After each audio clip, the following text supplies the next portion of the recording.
Good morning, everyone. Welcome to Accuracy in America. I am your host, Don Irvine, joined by my co-host, Brian McNichol. Good morning, everybody. All right. Once again, brought to Welcome to you. the holiday season. Yes, very much so. You can hang them Christmas lights. No one can argue now. Yeah, and if you're in retail, you've been doing Christmas stuff since sometimes in July or August. It depends upon the retailer. I don't know. I mean, we in our neighborhood here too, we have some people who are almost year rounders. They have some lights, and I don't think they ever take them down. They don't necessarily turn them on all the time, but they don't have to go through that drudgery of taking them down, putting them up. I think they just kind of keep some of them up, like particularly if they run along the roof line, the ridge line, and then they just it comes on, and then they don't worry about it. So we're I think my wife and I are kind of like, okay, she's always been in charge of decorations, and over the last few years, it's been kind of like, it's just the two of us. There's a lot of work. What are we doing? You know, well, we can go other places and take in the festive spirit elsewhere. And it's it's just it would take her hours to set up the Christmas tree, and she's just like not really into that most of the time. It just it ebbs and it flows. Like we love Christmas and we go home to Christmas for all the way to Louisiana and whatnot. But my house is a parole office all year round. There's nothing on the walls. There's no decorations. We've never had a Christmas tree. We had a little one that was sort of about this tall for a little bit. It wasn't a real tree. Obviously, it was a little fake one. But I think one of our moves, we said we don't have room for it. We don't have room for Christmas anymore. And it just like we just never have done it. Our view is sort of we're going to do Christmas when we get home, and so we don't do it till we get home. Yeah, I don't know. So we have. I've basically grown up with artificial trees, and going back to the days of when artificial trees were silver. Mm-hmm. And I don't know if you ever saw them anywhere, but there was a rotating light color scope, and so it'd have like blue, yellow, green, red, Yeah, and it'd yeah. just go around this, and so I grew up with that, and then that tree, my parents never replaced that tree. They kept that thing out, and it's like every year you'd set it up, and there'd be like it just gets a little more raggedy, a few more of the little silver, leaves or Things whatever. fell off. Yeah. They just were falling off, and it's like this is like a person balding. It's just. Yeah. It's about right. But I don't think I guess it never occurred to my parents that maybe they should be upgrading the tree. And then when I found out you could get them, artificial green trees, I'm like, oh well, this is like a revelation. That's all Yeah. I ever knew was, I knew live trees and I knew this silver tree. So we've had these artificial green trees, and we have had this. I think it's about 8 feet tall or whatever it is that we bought 20 years ago or more, and so it's a good sized tree. And every year my wife's like, "Oh, we just should get rid of that tree," and then but sometimes she's like, "Oh, let's just pull it out and set it up and do that." And so I'm like, that's why I said, "Don't. I'm not going to get rid of the tree. If you actually try to go and buy another tree, the prices of artificial trees is through the roof after Yeah. post pandemic." They cost a ton of money. I was like, it's just shocking how much money you have to spend on an artificial Christmas tree. And I'm like, no, I think I'd just rather keep mine. Yeah. And I don't The have, I urge don't have, will come back. I don't have little kids or nobody's pulling out the tree, so it's like it's pretty safe. Take it out of the box. I'm sure these stories are everywhere, or people do this. I was at an event the other night, and people were talking about Christmas memories, and one guy was saying that how he'd gone up and when he was younger and cut down the tree and was hauling it through the snow and all this stuff, and I guess he was a young married man, and then he got it home, and then he realized that the tree was basically bare on one side because he'd been dragging it through the snow. so he basically had denuded the tree on one side. So he says it was almost impossible to keep the tree balanced because it had lost that Yeah, one portion. He says so that part always went to the wall. It always right. tried to face the wall, but it was always a tricky little thing. He says, but I guess maybe he had some little kids. Nobody ever Gotta really get noticed. somebody to tear the other end. Keep it Yeah. on. Bring your Don't they, buddy. yeah, don't they put it on sleighs or do something or get other people to help you carry it? Yeah, it's like, yeah, think about that, folks. If you're ever out Christmas tree shopping and you're out in the snow, if you're dragging it along, chances are you're going to lose a lot of branches Yeah, that's right. along the way. So yeah, but I love this is a great time of year. Yeah, it Nevertheless, is. we kicked it off with Thanksgiving, and so now we go fully into it. And I I unfortunately fully embraced Black Friday for the first time in years. Um, Did you go so shopping? You actually went? we didn't go. We don't go. No. Look, we're I still No, have I still have sir. I still have memories of Black Friday shopping. Maybe as people out there have that where they line up at 4 o'clock in the morning or earlier, going for doorbusters there were only 10 of anyway, so you never get them unless you had been camping out for like the previous day, uh, in the frigid cold. And so I had finally given that up at some point in time anyway. But online shopping, oh man, this is just really hard, It's a because little too easy, isn't it? yeah, my wife, particularly, I mean, I'm bad, but my wife is just like, I put some things in the cart, please order. So I'm constantly like, okay, double check everything, click order. So Amazon got a fair chunk of business from me this year compared to the recent past. But what we wind up doing, what I actually look for on Black Friday, or maybe a tech toy or here and there, a Right. gift. But I actually buy discounted gift cards. Like a lot of these restaurants and things like that, knock the price of their gift cards down. And so I was like, hey, look, we eat there anyway. Well, why not go ahead and buy Right. cards, for 20% off? That's worth it. Yeah. So that's easier on the budget in the long term. So that's but yeah, facing those crowds, I mean, you think about the pandemic and how the pandemic supposedly had killed malls and all of that stuff. But malls are back, Yeah. fast and furious. I mean, people crowd malls.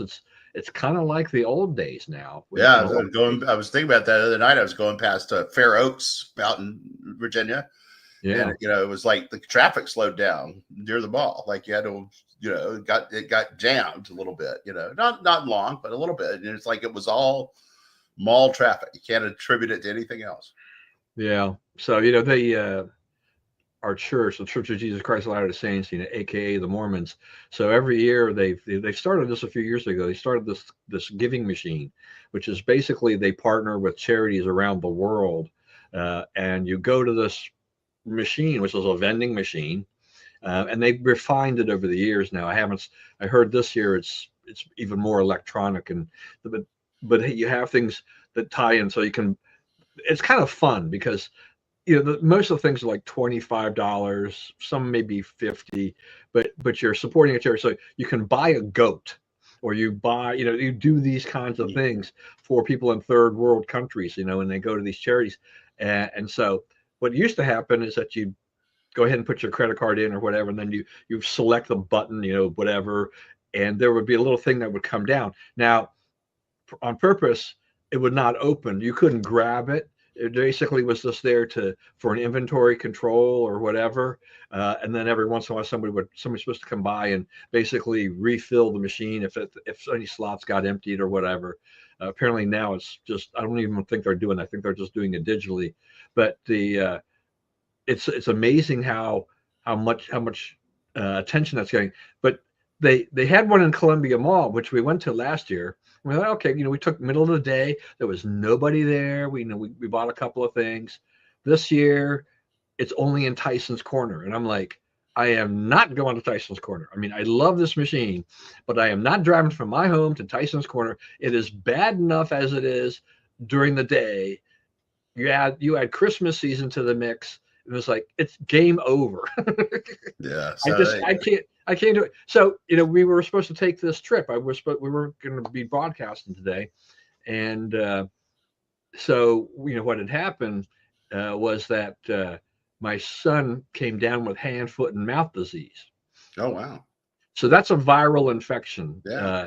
And so my 1-year-old grandson, who just turned 1 here on December 1, he got it from his cousin, who they all had the same babysitter, and we think the babysitter gave it to them, and then he passed it on to his mother. And my son is he can be a very obstinate kind of a person. It's like, he calls him up. I had that when I was younger, right? So I can't get him. We're like, no, that's not the case. You didn't have it when you were younger. Just be careful, because it is a viral thing. And then he got it. And it happened to happen right around Thanksgiving. And we're like, my immune system is on the low side now. So I don't like to take chances. This thing isn't going to, this thing, getting it wouldn't kill me. It would just make me miserable for a few days. And I was like, I don't need to travel to get a disease.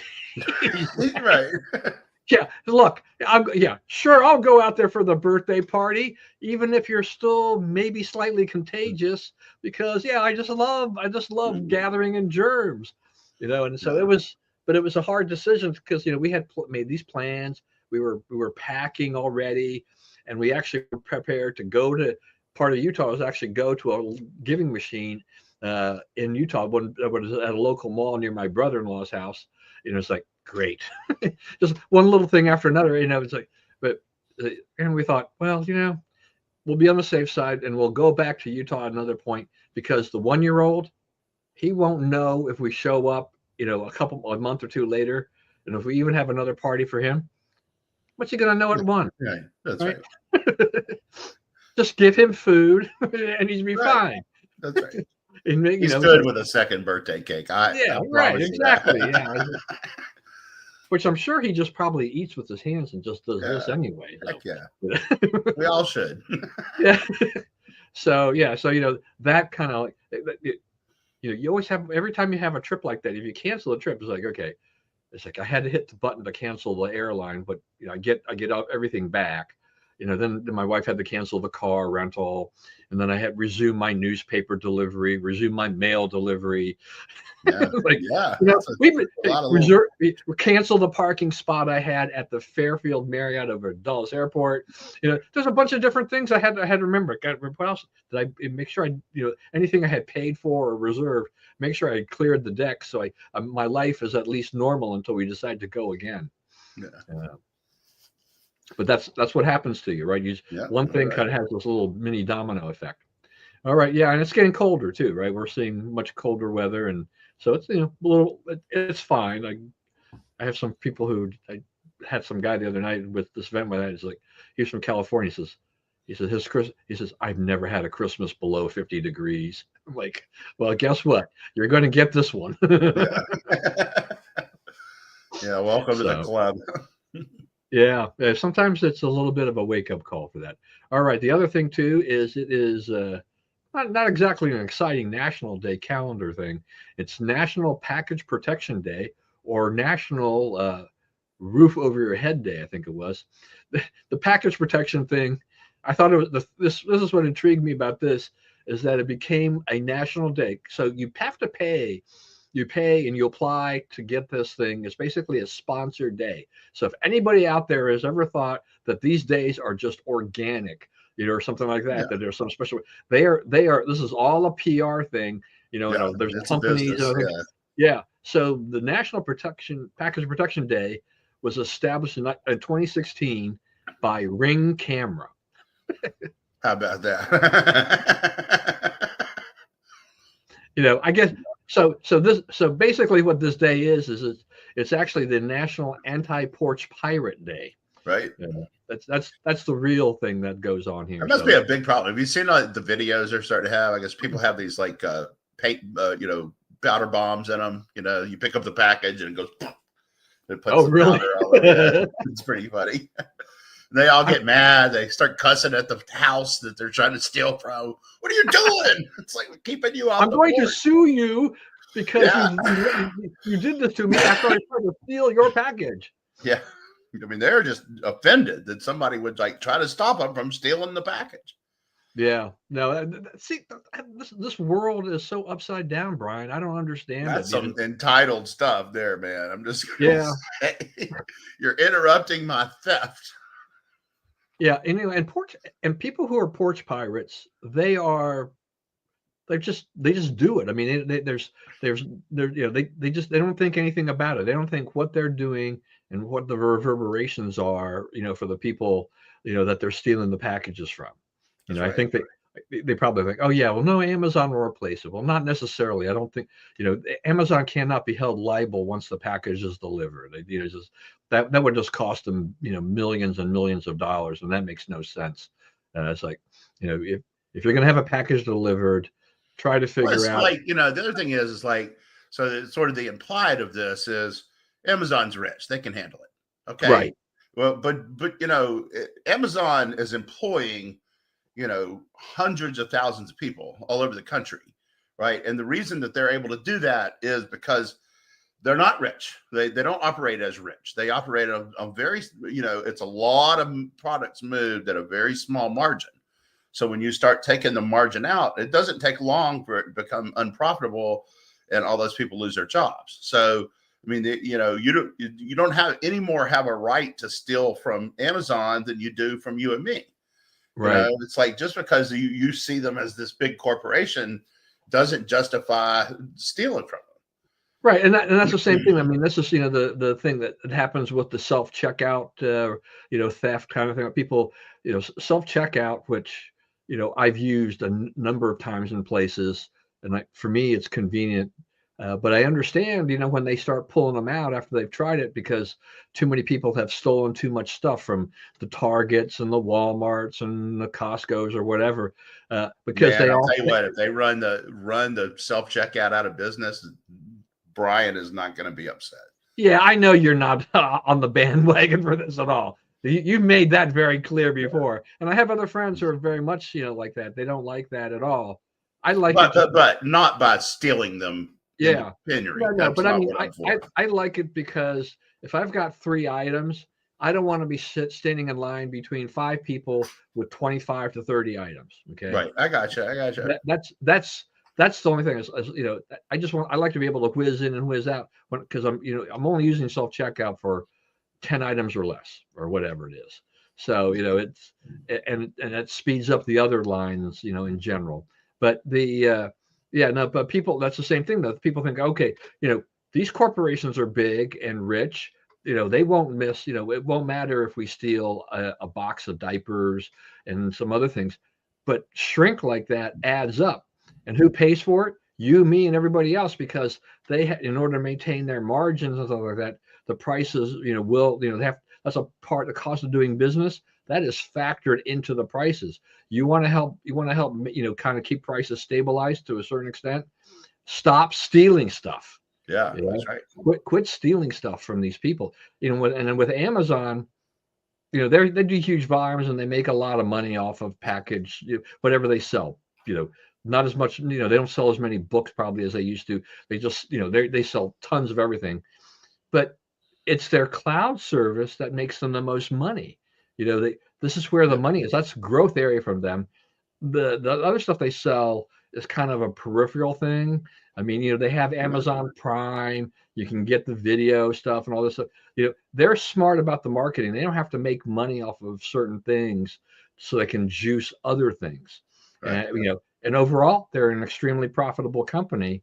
But when you steal from the package side, it's like you're not helping things. Like you said, they employ all these people, and believe me, I mean, I think it too, is that there's automation and AI and things like that is going for some of those jobs, and you make it a heck of a lot easier for them to lower their overall cost. If you keep stealing from these guys, they'll look for other ways to replace humans, and then you basically have helped fuel the unemployment issue in other corporations. I mean, holiday, I see stories now where holiday hiring is way down. I keep talking about how I'm on Nextdoor, And we have people who comment this is like, they've always been able to get seasonal employment. Not the case this year. It's been hard. Yeah. They've been applying everywhere. It's like kind of, just anecdotal things that come up here and there, that things are definitely different than they used to be. All right. Now that I've spent half the show now, doing this, we've got a lot of other things to cover. So, Russia peace plan. They have spent hours and hours and hours, trying to negotiate this thing. There's still a kind of an impasse. I guess U.S. is kind of pushing for Ukraine to accept that eastern part of Ukraine as just Russia controlled. And that's about 250,000 people, give or take, I guess, apparently that live in that area. Zelensky doesn't really want to give that up. I'm just not sure how long this is going to take to slog out here.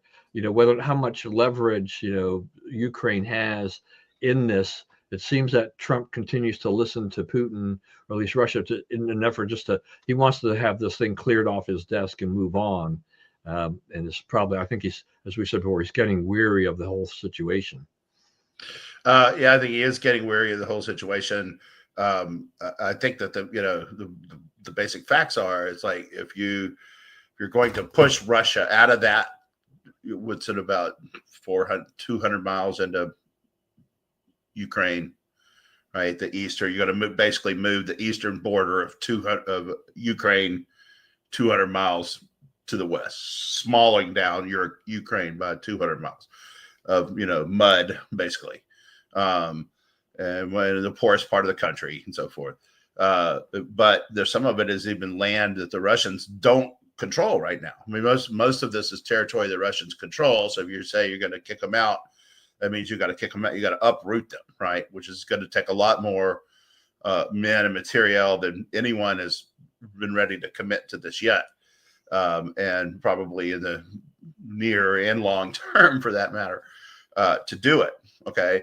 But, I think the Europeans are getting fed up with it too. Maybe they have some new resolve that they haven't before. But right now I think you could get them to stop shooting, but that's about all you can do. The good part of it is, Trump is doing a thing that would end the suffering. Trump says there's 5,000 to 7,000 people a week getting killed in this war, in this, the fighting, and the bad thing is you're saying it's okay to go conquer land from another country, right? Just go, one sovereign nation can just invade another and capture its land and keep it. And supposedly that's what the UN and all this is set up to stop, was just one country taking over another country, right? That's why we went to war for Kuwait, right? Because we just said, that was another, it involves oil and whatnot, but that was, but both countries involved oil. If we would have left Iraq alone on that, we would still be doing oil business with Iraq, right? We wouldn't have lost that oil, so, now you're in a situation where, this is a straight deal of, we don't let you invade and take land. So, if we do, then, the Ukrainians are right to argue for strong security guarantees. And, Russia's going to probe that. Russia's going to see what it can get away with these new security guarantees. So, you're basically choosing the terms you're going to start the next war under, right? So I don't know. It bugs me that we would let them keep land that they conquered. And it really bugs me that we'd give them land they have not yet conquered. I mean, I say Ukraine would give them land under these deals. So I think the thing is probably to really focus on, and Trump knows how to do this better than anybody we've had as president in a long, long time, is to make Russia hurt, make them pay for this, right? Make them, make this an economic albatross hung around their neck, and let them deal with it until, their people get enough of not losing the war on the battlefield, but losing the economic war, and sue for peace.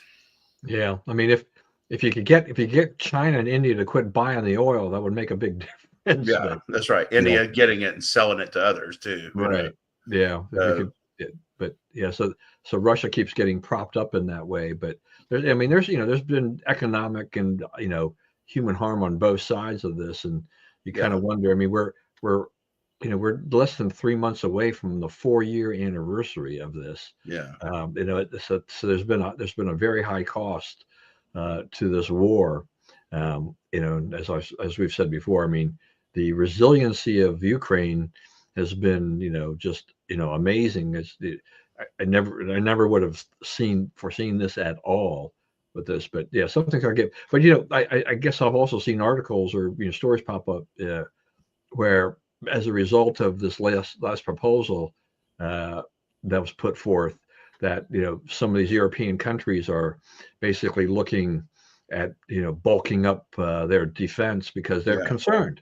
They're starting to see that, like, maybe we are getting to the end of this conflict, but it may be one where Russia comes away with more than they deserve, and can and then figures out they can Yeah. exercise whatever muscle they have and Yeah. come after us. And Yeah. so They're now they're thinking about, golden. yes, very They're much so. So they golden. can go and do that. And so I think that I thought I hadn't really thought about that a whole lot, but I think it's right for them to consider that. I mean, if you're within a stone's throw from Russia, you'd better be keeping your eye out for this. Yeah. You got to make Russia hurt. You got to make Russia hurt in a way that its response is not nukes. Yeah. So it's a dicey thing. So cripple their industries, like you say. They're it's nearly all extraction. The entire economy is minerals, oil, all that kind of stuff. So if you can get people to not buy it or to not use it or whatever, you get some real economic leverage, really able to cut off their money. That, to me, that would be the best choice. All right. Next up is immigration. So immigration is back in the spotlight big time. We had this horrendous attack on two National Guardsmen from West Virginia. One, 20-year-old Sarah Beckstrom, died from her injuries, propagated by this Afghani national who drove all the way from Washington State, some 40 hours, and shot these young guardsmen. And so this has ignited another fury over immigration policy, giving Trump some leverage, I guess, in terms of looking at what he can do. I mean, they're going to look a lot closer at the Afghan immigration, but he's also taken a hard line on Somalis in Minnesota. Trying to put the heat on Ilhan Omar and stuff like that. So it's been I mean, immigration is very different under Trump than it is under Biden. How far he can go, I don't know. How far should he go? I don't know. I mean, they've cleaned up a lot of things. I think the border, crossings are probably way down. So that I'm not sure how much more we can do except continue to find those that are overstayed their visas or here illegally and whatnot, and then send them back home, which is a kind of a continuing thing and an ongoing battle between the liberals in these cities that hate ICE and accuse them of all kinds of stuff, and so the lack of cooperation by a lot of these places as well. But what are your thoughts about what's happening here with all of these things? So on a few fronts, I think he has really hit on something with the Somalis. That was a deal where Betty McCollum, who was a congresswoman, and Jan Sikowski, who was in Congress, Betty McCollum I believe she had Omar's seat before Omar. Like, that seat didn't get any more leftist because Omar was elected, by the way. It was already really, really leftist. And Jan Sikowski, whose husband is the guy who, you remember in the 2016 campaign, these leftists kept showing up with thugs to fight at Trump's rallies, right? They're trying to start fights in the crowd and all this. He was the guy who ran that operation. So these are not nice people. These are dirty, low-down politicians. And Betty McCollum's reasoning was, if she got these Somalis here, that she could serve as long as she wanted to, and she did, and she served until she was ready to retire, and then Omar got it, who is a representative of them. They're not, I see these things like people say, oh, they've got to assimilate. Well, people assimilate at different rates, right? I don't know about requiring people to assimilate. If you're willing to accept what happens to you economically and so forth, if you don't assimilate, then, that's a choice that you make, right? I don't know why you would move to another country and not make any effort to be part of the life of that country and, try to, keep your own life here. But, part of it I do see, because like I'm always looking for Tony Chachere's sauce and good gumbo mixes and stuff. It's hard to find, right? But I want my home country stuff here, and way far from my home country, so to speak. It's a little bit different, and nobody cares what spices I use on my whatever, right? I mean, it's a low consequence question, but but the fact is, everybody, all the people who come here, they want a little bit of home with them, right? But so how much home? How much is acceptable? Okay, so in the case of Somalis, the answer is kind of none. Like we're bringing Somalia. We're going to live in Somalia, and relocate it to Minnesota, which is, I mean, that's essentially what they're trying to do. They're electing their own people. They're, operating as they want. They deal with just their own justice system, basically.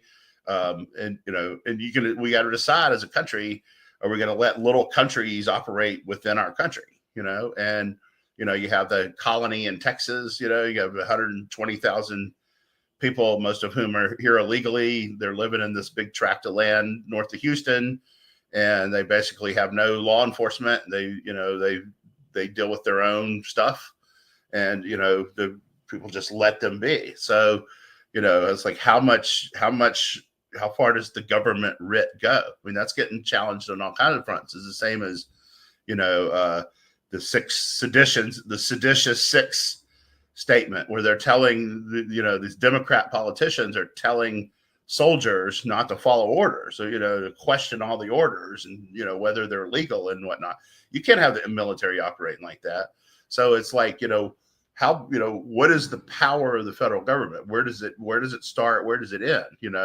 That question's getting asked a lot, and the Democrats are asking it very seriously, because they don't control the power of the federal government, and they're looking for all kind of ways to defy it. I saw you had on the resist on the topics, right? I mean, that's what they're doing. They're saying, we're going to, we reside on the land known as the United States, but we're going to do things our way without respect to the laws of that land. Yeah, I know. I mean, I think the assimilation question is tough. It is. I mean, because I don't want to deny people of with their cultures for bringing some of their culture here to the United States and things that they're comfortable with, and then having some of their customs and whatnot.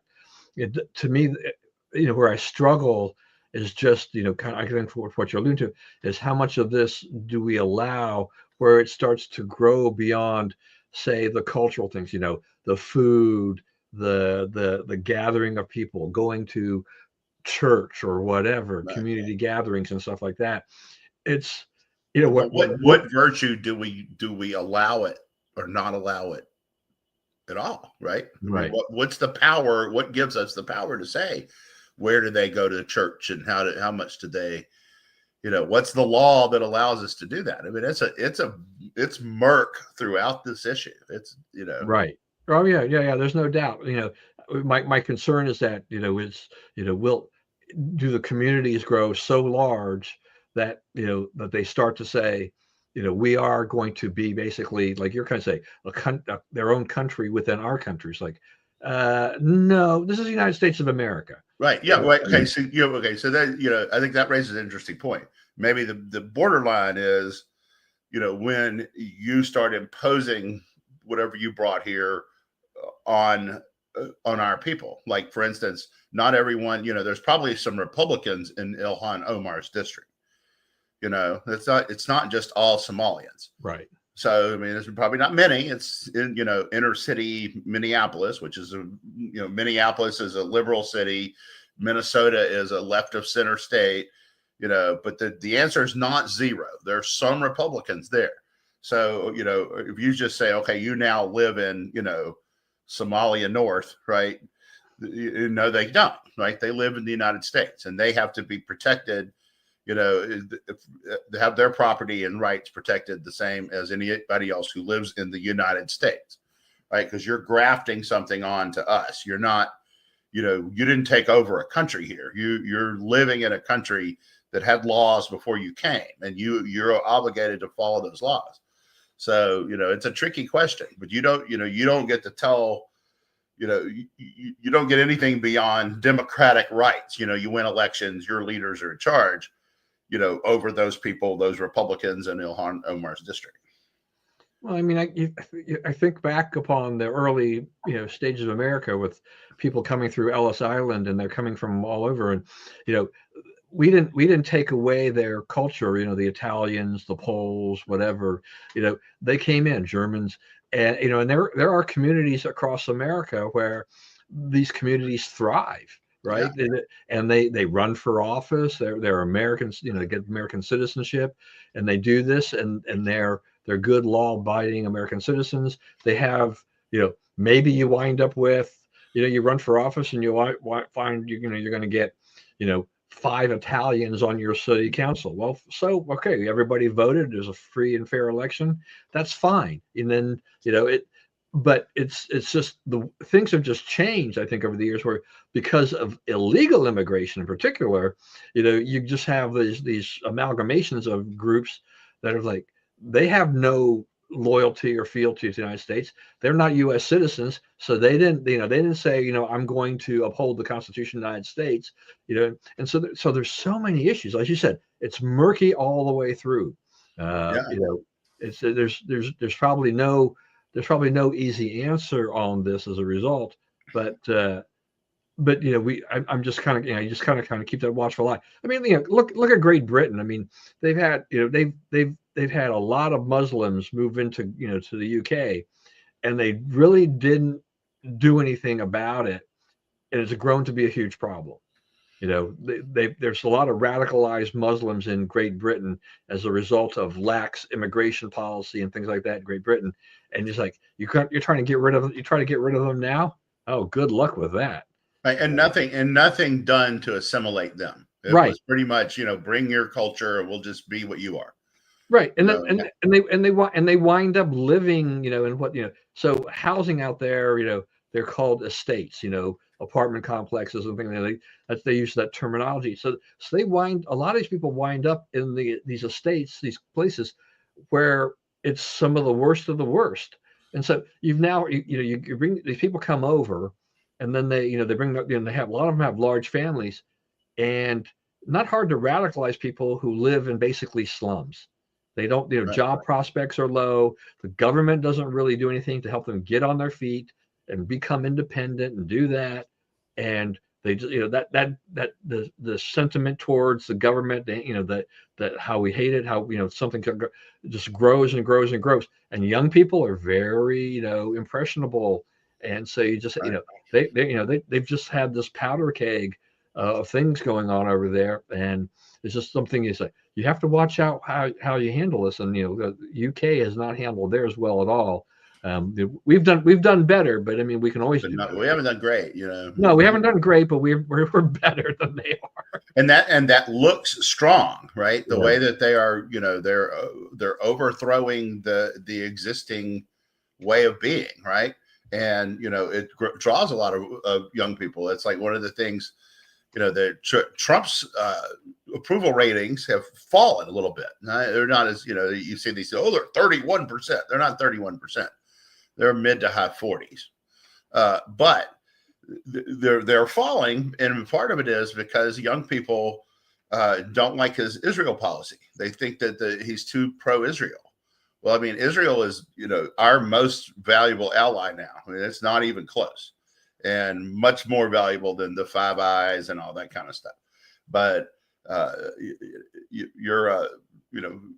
it's like half the people under 40 want to dump them. Like, we don't want to speak to Israel ever again.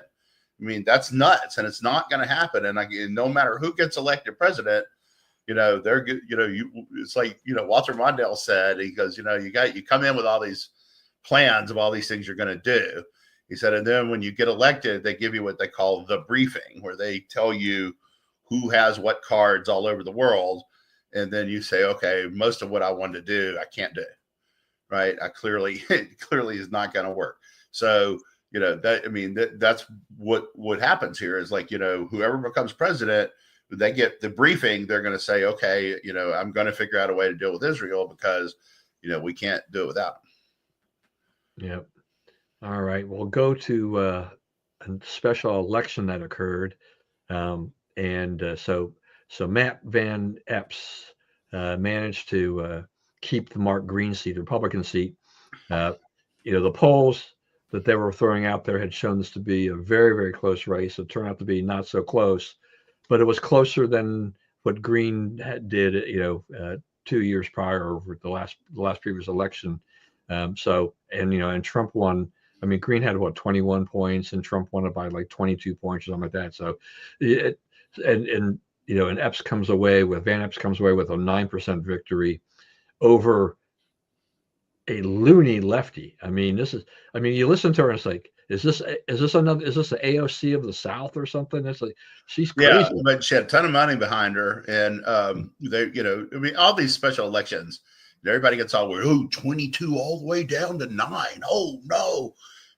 Trump's not on the ballot. It takes about 8 points away, automatically. May take more depending on your situation, but it's at least 8 points if you're not there to vote for Trump. There's too many of these 0 for 4 voters, right? They haven't voted in any of the last 4 elections, but if Trump's on the ballot, they are there front and center voting, right? And you learn to capture that. You learn to get those people to come out for these specials. You'll have the world beating a path to your door, right? But this guy won by 9 points. He made the case. He was outspent 6 or 7 to 1, something like that. He did about as expected. He didn't do any worse. He didn't do any better. I would have said it was about 9 or 10 points. I mean, that's about what you can expect in this climate. Yeah. I mean, I kind of feel with the mood of how people feeling with things like this, that, this is not an unsurprising result in terms of the margin. This is not, like you said, Trump on the ballot and everything that we were feeling from 2024 and all of that. So, it's a different scenario. Hard to really make that comparison. It may actually, when, the next time around, it may actually revert back to the mean, or whatever, back, and go back to where it was supposed to be.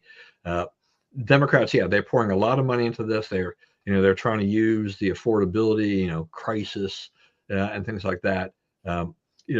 Things that have been, look, President Trump is going to have limited ability to do a whole lot about affordability. I mean, Joe Biden kind of put us, way behind with his policies. Right. And he Trump, really did. I think that's one of the things that people are underestimating is how far behind they put us. Right. I mean, he was not just a poor president. He was a terrible president, especially for the economy. And they spent all this money. They spent like $4 trillion in the last year and a half of his presidency trying to revive the economy. So what happens when you spend government money to revive the economy. Once the government money goes out, the economy contracts, right? So you have to go fix the problem and try to generate growth at the same time. Trump says by the time they get where they can produce reliable economic numbers again, or Bessent, the Treasury Secretary, actually said that growth will be at or near 5%, which we haven't seen in this country since the first Trump administration, and before that, since the Reagan years.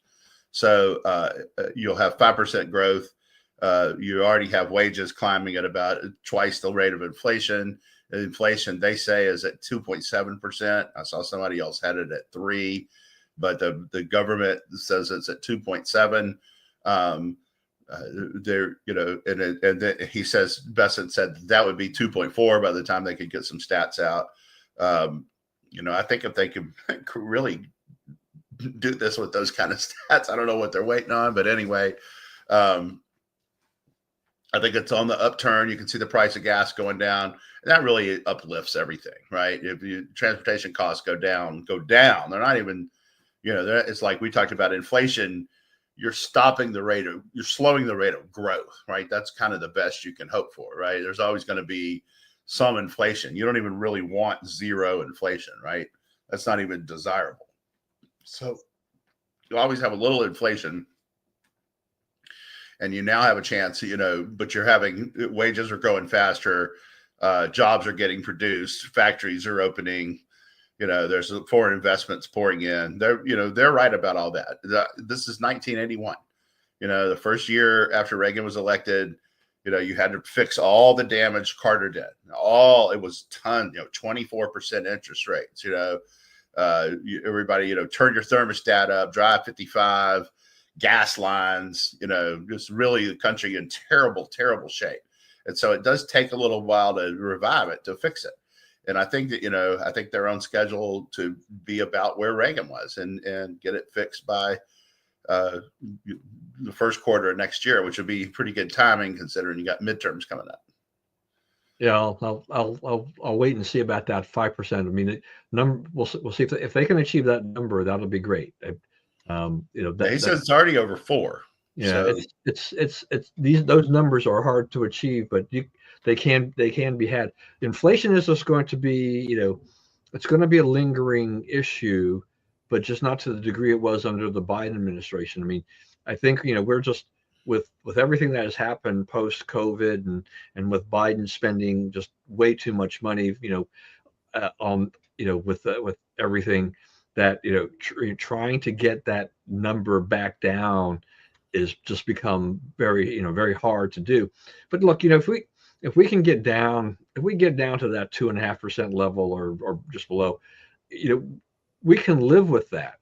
But it's part of the gas prices have relatively stabilized. It just depends on the area that you live in. Some parts of the country are seeing, sub $2 gas, and the gas in my area it just basically has been stuck, between 290 and 320 or whatever, depending upon which station I'm at that I pass by. But it's just been range bound. The thing that people look at though is, is that there's pocketbook issues. It's like you look at milk, bread, eggs, meat. Meat's been a big issue because the price of beef has just gone sky high. And that's not Trump's fault. I mean, that's this is something, the supply and demand, and there's not enough supply. Even by lowering the tariffs, it's going to have a minimal effect, on how that works out. So those are tricky things, and hopefully maybe by the time election rolls around, the midterms are on 2026, we have stabilized things. We've got unemployment, right in the range where it keeps things from getting out of hand. Inflation is maybe at that 2.5% level or below, and other, everything else has just been, wage growth climbing, wages. Yeah, you just see that. You see wages going up and things like that. So if people, it's really, psychologically, how they feel about it. Where's their paycheck going and all this stuff. I think the thing the Republicans, what they got to get over here too is that, we've got, we've still got a healthcare vote supposedly going to come up in sometime this month, and the Republicans have just got to come up with a really good plan to deal with all the misinformation, disinformation, and lies of the Democrats about healthcare and how it affects people and stuff like that, and make people understand that these horror stories are way overblown in terms of what it was. It's like, take it, the Obamacare, all this, the subsidies, the enhanced subsidies, they radically altered the landscape, and Trump is basically, he's trying to compress that and say, like, we can't spend that kind of money subsidizing these people who a lot of them can't afford to pay those premiums. Why are we paying all those, 80%? Right. That's I don't understand why they don't make that argument more frequently. You're talking about a upper middle class subsidy when we're 38 trillion in debt. The party that claims to be the party of the poor is the one saying, hey, give our upper middle class friends a break on their health insurance. So just buy cheaper health insurance somewhere else. That's what they did before. Yeah, that's what they right? did before. I mean, Just get out of the way and let it take care of itself. Right? We yeah. don't need Thank, more of you. We need less of you. You know. yeah. Thanks to Obamacare and the subsidies, it basically shifted people from having these cheap, affordable plans to other plans that were much more expensive that were being mostly funded by us, the Right. taxpayers. Right? It's Right. like, And also, you got, in the old days, you could get, if you're 25 years old, what do you really need in the way of health insurance? You need something that covers you. You get up to, you get cancer, right? Or you get in a terrible car wreck and you got a bunch of multiple health problems. But most of the time, your health problem is, you got hurt playing, beer league softball, right? So you don't really need, that kind of thing. You should pay for yourself. You can, or get some little, like Aflac type of, bridge money for, right? But the idea that like that needs, you need this full comprehensive thing when you're 25 is not right? You can do with a much skinnier, what they call a skinnier plan. And now they don't want to allow that. They want to make everybody, buy the full thing so that you can have your pools and so forth. But if this is one, if you just get out of the way and let the market take care of it, the market will take care of it. right. I mean, when I was younger, I mean, my philosophy in general was, before I got married, was that like, um, all I really needed was something my health, I figured, was going to be pretty good. Just make sure I have, catastrophic, you don't Right. want, in case something, you always have that in there, but take a high deductible because that Right. pushes That's down the premium, exactly. Yeah. right? And because And it's like, and it's like, and at that time, like that was before you had walk-in clinics everywhere. right. It's way easier to live like this now because, you can just walk in and get healthcare most of the places in America. And a lot of them are associated with hospitals and hospital programs. Yeah, And things like that. the healthcare is just fine. And if you Yeah. don't think it's fine, and if they're not adequate to something, like I remember when Lori had her stroke, we didn't really know what was wrong with her. So we took her to a urgent care and they're like, go over to the hospital. This is out of our league. Give them this piece of paper. They'll move you to the front of the line. And they did. They dropped everything and helped her because the urgent care, because they trusted the word they got from the urgent care that this was a priority case. So, it's out there. Those people don't want to get sued. They're doing the best they can to be accurate and full and so forth. And, that makes healthcare affordable. But if you keep these old timey rules grafted on it, you're going to be dealing with the same problem. They're going to need subsidies forever. And I know that there's, probably 20 House Republicans right now that are ready to agree to subsidies. But you got to go work, Speaker Johnson's got to go do the work and muck through that list and make sure those people did not mess this up. Yeah. No extension of the subsidies. Okay. No extension of the subsidies. That's got to be a line in the sand. That should be a non-starter. Yeah. Absolutely. No extension of these. Don't give the Democrats anything on this. I mean, this doesn't do us any good at all to do this. We have got to fix the system. And this is one of the ways that we do it. It's a small part of it, but like you said, we basically created this middle class subsidy. It's like, this makes no sense. And and the Republicans have let the Democrats walk all over them that, all these people are going to have to pay so much more money. It's like, what were they doing beforehand? Most of them were paying their premiums, or they were taking, instead of buying the platinum plan or whatever, they were taking the silver plan or whatever, the gold plan, So they were matching their finances and premiums, up. Whereas under the subsidies, there's no incentive, basically. Right. Let me go for the highest one because the subsidy is going to be so good. I'm only going to be spending $500 out of my pocket or whatever. Yeah. It's like, and what happened to college when they started lending you money to go to college? What happened to the price of college? Go down? No, it did not. Yeah, well, that's a whole nother can of worms, right? I mean, the whole thing about is like if you pulled the plug on that, you would see a completely different system, right? One that's much more attentive to the needs of the students and the people paying the tuitions. Yeah, I swear that higher education, it's all about the grift. It is a huge grift. It is. It's just and then so those things. it's you try to educate people about this stuff and they don't understand. And yet, I don't know. I don't know. We're not Einsteins particularly, but we understand that there are things here that are just shouldn't be this way. It's like if you take this away, people aren't going to go broke or anything like this. They will adjust, and the system will be just fine. And you will actually, education, get a better education system. Healthcare, you'll get a better healthcare system. But people don't understand that. The problem is that once you give it to them, trying to take it away, Right. it's hard. So That's that's always going to be a problem. Venezuela, gunboats, drug boats. Is it a war crime? All kinds of stuff going on here for this. I don't know.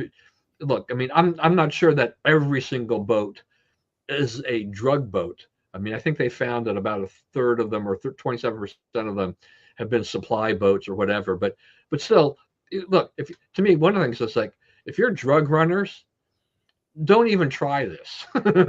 right. That's what they're trying to do, is to say, get out in that water. This is what's going to happen to you. And I think, I'm all for that. This stuff, you're killing people in this country.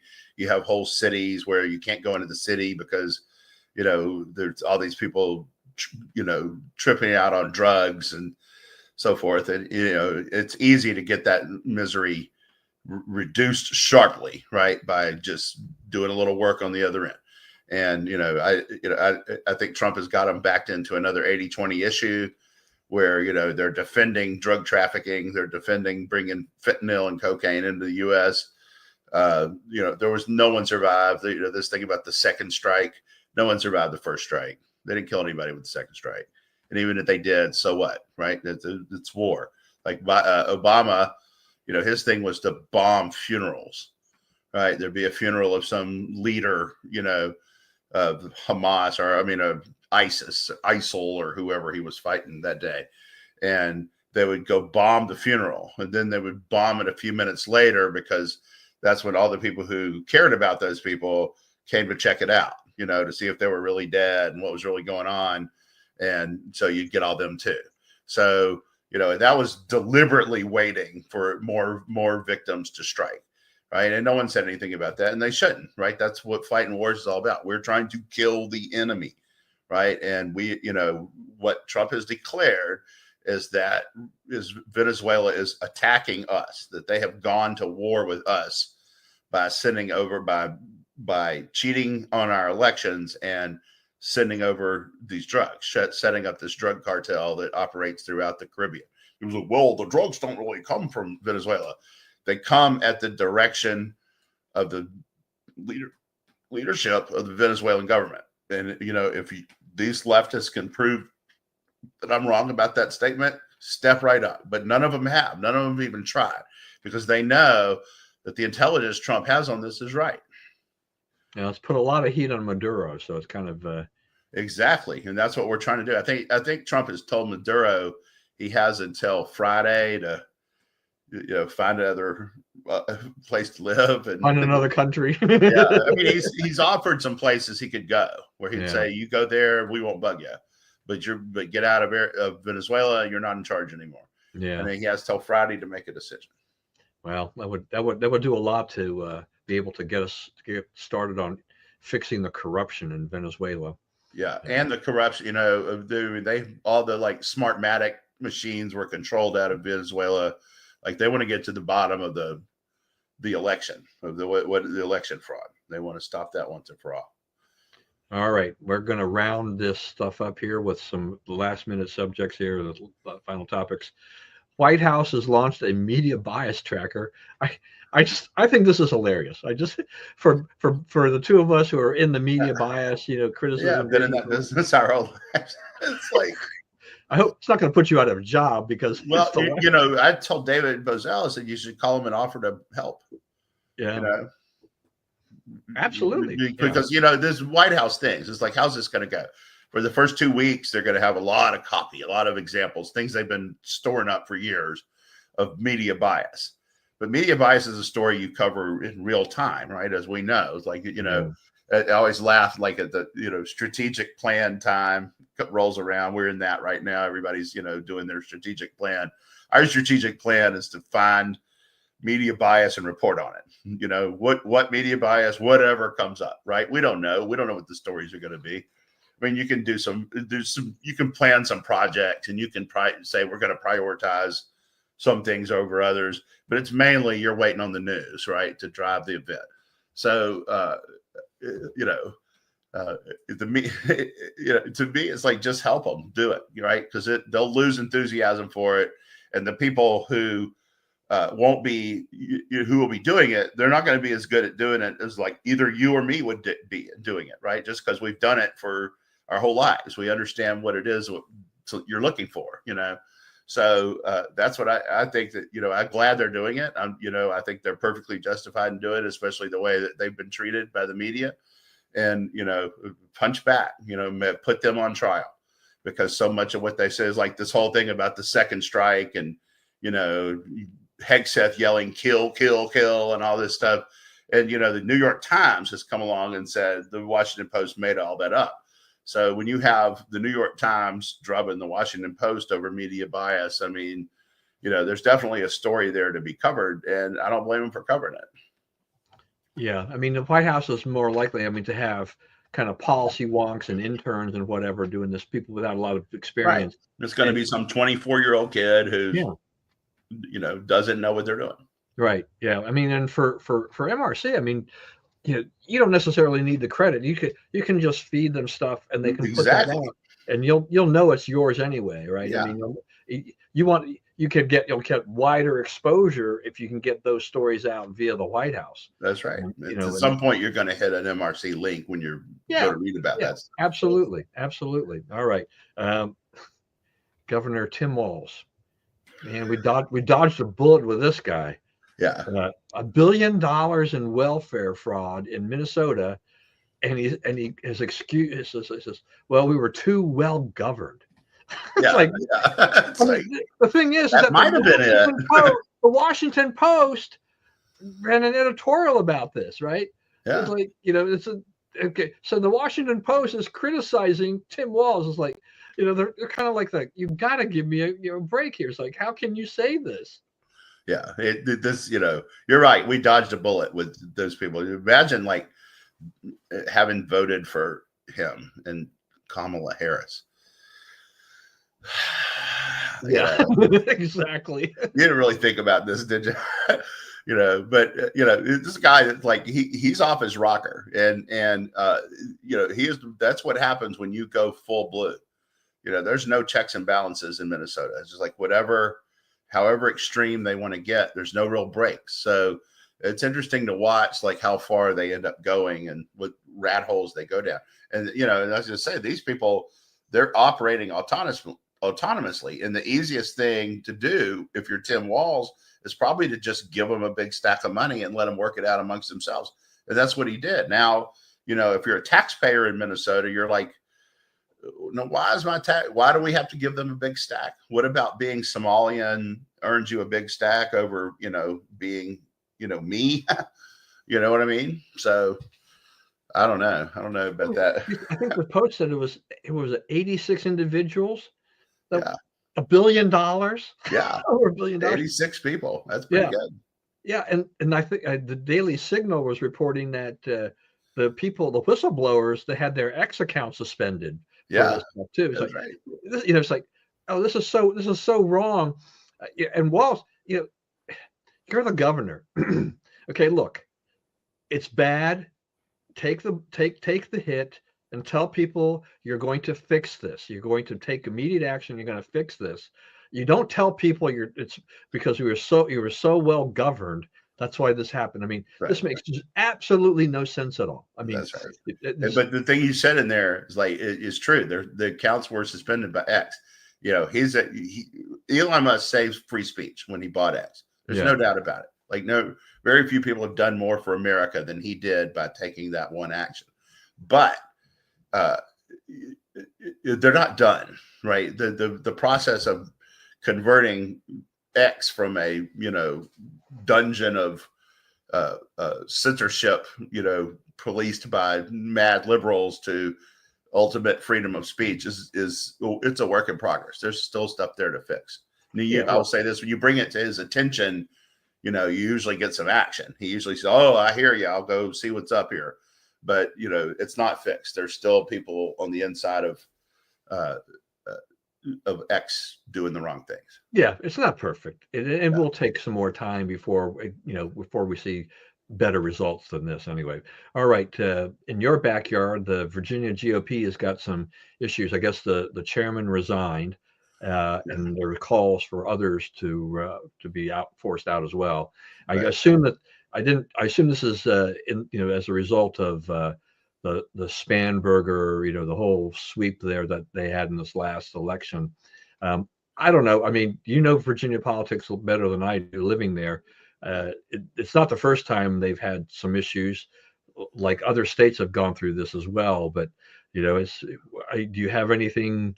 RPD has been a train wreck since at least the George Allen administration, like the early 90s. They haven't been able to raise any money. That's part of why Tom Davis got out of Congress is they you could tell that like the state infrastructure was falling apart, and the state was moving to the left.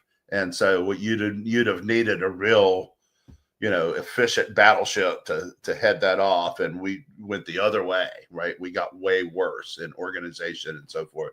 So now you have some people out there like the Virginia Project, some like people that are really hardcore conservatives that are trying to raise money. And I think Nick Freitas is probably our best electoral hope for a long time in Virginia. He's kind of understood by both sides a little bit. But yeah, it's right now it's at a precipice. If they don't choose right here, Republicans could be a rump party for 50 years. I mean, they've got to find effective leadership this time. Yeah, and I used to go to the RPV conventions, and they were pretty lively affairs and everything like that. I'm not sure that I would go back today until things settle down and they show that they have actually competent in what they're doing here. Yeah, that's right. It's been bad for a long time, and it's got to be turned around. I'm glad to see that other people see that it is as urgent a problem as I do. Yeah. All right. Michael and Susan Dell pledging $6.25 billion for the Trump account. So those are the baby accounts. That's a huge jumpstart to these accounts. I don't know what the long-term effect will be. This is something we won't know. We may not really understand exactly how big this might be in our lifetimes ourselves. But for those, they're going to be targeting lower income zip codes, I guess, and all this. And the Treasury Department will, I guess, will give each baby born $250 or whatever it is to jumpstart that. I mean, I think that's fine. I think that's great that in this case, it's not taxpayer money. It's that you've got some wealthy people that are stepping up and saying, we love this idea. We're going to give you some money to get it to people. So hopefully that'll help them on their journey where it might have been a little more difficult in the past. It's huge that because they're trying to get it where you own the money. So it's not the government's money, like Social Security. Like when I die, they don't get nickels don't get any more checks, right? There's no, whatever I built up is gone, right? So, but with this, they're trying to, you accumulate and build wealth. Okay. So you have the money. And so when you die, your family has the money. So, then that generation dies and their family has two stacks, right? So that's where this is aiming. Great for Michael Dell to see this and do this. Apparently he may do it again. He seems to have a lot of cash to throw around on stuff like this. And he doesn't do a lot with the organizations, donating to the think tanks and whatever. So this is a good way to get in on the president's side without getting in to the, it's kind of hard to argue against little poor kids getting money from rich guys, right? It's another 80-20 issue, but they will argue against it. The Republicans will, the Democrats will come up with a way to say that this is terrible for America. The other thing is like, he's a leader. Other people may step up to do this. I don't know if you remember a few years ago, I think it was Obama. They had a thing one year. If you want to give money to address the debt, right? Just on top of your taxes, if you want to just donate some money to help America drive this down, maybe it was W. You can donate. They got $130 total in America. 130. That's 3 figures. Okay. This guy, donated billions and says he's willing to donate billions more. So, things are turning around on that score. People are seeing that, if we don't take pride in the country and love it and do things to set it up for a bright future, then we won't have it. We won't have that bright future. Yeah, no, I mean, I think the Dell stuff stepping up, maybe I mean, look, Trump has got he's got lots of these billionaire supporters, I mean, Peter Thiel can come in there, and David Sachs could come in there. Yeah. I guess Sachs is part of the administration at this point. Who else, Andreessen Horowitz, people. I mean, there's a whole bunch of people in tech and things like that could, put money into it. A Tim Cook, a Mark Zuckerberg. Andreessen, and that was the guy's name. Yeah, it's Andreessen. It's for Mark Andreessen Horowitz. Yeah. So Horowitz being the son of David Horowitz. Yeah. And so there's a lot of things out there. The Mercers, conservatives, lots of money. That could be huge. I mean, you could just build up this huge kitty and just start setting this up for newborns, and that you own it. And that's a really important point, because as you were talking about Social Security, your spouse has survivor benefits based on, but set by Congress is that when you die, your survivor, the initial payment for that is $255 set by law. Hasn't changed for decades. It's really crummy. But for a guy like Spencer, who had built up, a decade's worth or more of Social Security, all his goes away.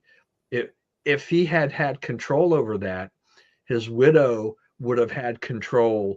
That money would have stayed with them. I mean, it's thousands of dollars, tens of thousands of dollars when you think about it, right? I mean, the employer allowed her to make her next move. Yeah, it would have been a big difference. I could have invested that, and the return would have been there. So that's a whole nother thing to discuss on another day, but it's kind of along the same lines. All right, and then finally another one up your alley. Lane Kiffin has bolted to LSU. Is that good or bad? Well, I mean, he's a good coach. I'm interested to see what he will do there. We really haven't had somebody who's innovative on offense. I guess we had a guy the first year or two of the Brian Kelly regime. They had a guy named Mike Denbrock who went back to Notre Dame, who was pretty good. He was great, but he was pretty good. But most of the time, we really have not been all that creative in terms of offense. We had the brief Joe Brady interregnum, where they won the national championship 2019 with Joe Burrow. It was probably one of the best college teams ever, certainly the best of the century. I don't think, people are trashing Kiffin about how he did it, but the kids got to sign up for their second semester, right? Their January semester now, right? I mean, they got to know where they're going to college, and where he went, had impact on a decision where a lot of other people were going to go. A lot of kids were going to make their decision based on what he decided. So they all need to know, like, is he going to go? My question is, and I still have not received a good answer to this, why couldn't they just let him coach through the playoffs? LSU was willing to do that. He was willing to do that. He had stripped all the offensive staff, right, and took them all to LSU. So, they had no offensive coaches. Now he's let one of the offensive coaches go back and help him out through the thing. Why couldn't they just keep him, right? LSU needed to know, and all those players needed to know, was he going to go to LSU? If they could have had the answer to that question, then they would not have had to, they could have made their answers accordingly, and so forth. I thought Mississippi, there were real jerks about this. I don't see why they couldn't let him coach the games. That's what the players wanted. That would give you their best chance at winning the national championship. LSU was fine with that. LSU's going to pay him $1 million if Ole Miss wins the national championship. That's part of his contract. So LSU's not against him having success with the team he had. So, he's getting blamed for a bunch of stuff, and people are like, "Oh, he's always been a jerk." He may have always been a jerk, but that doesn't not mean he was a jerk this time. And I don't think he was. I think Ole Miss was the jerk in this situation. Yeah, I don't necessarily disagree with that, because I mean, yeah, you just need to let him coach through the playoffs. Whatever that could be, one game. There's some good reason for that, because he said something in his deal about with appropriate guardrails. Now, I don't know what the guardrails need to be. What are you worried about him doing? I don't know. And maybe there's some real good reason why you just cannot do that. But no one's told me that good. I've been a sports writer, going back to the 70s, and no one's ever told me a good reason why he couldn't finish the season. Yeah. Yeah. I mean, and like you said, I mean, Kevin had to make a decision, because part of this thing too is because of the transfer portal. That got occurs, transfer portal, NIL deals, all that stuff. Yeah, so you got to have those people in the spring to go to spring training, so you put in your offense and all that stuff then. Right. So all right. Well, good. We've had a good show here. Thanks for joining us, everyone. Please, as always, stay safe and stay well. Remember, we live in the greatest country in the world. Do not let anyone tell you otherwise. And as always, God bless America. And we will see you back here next week.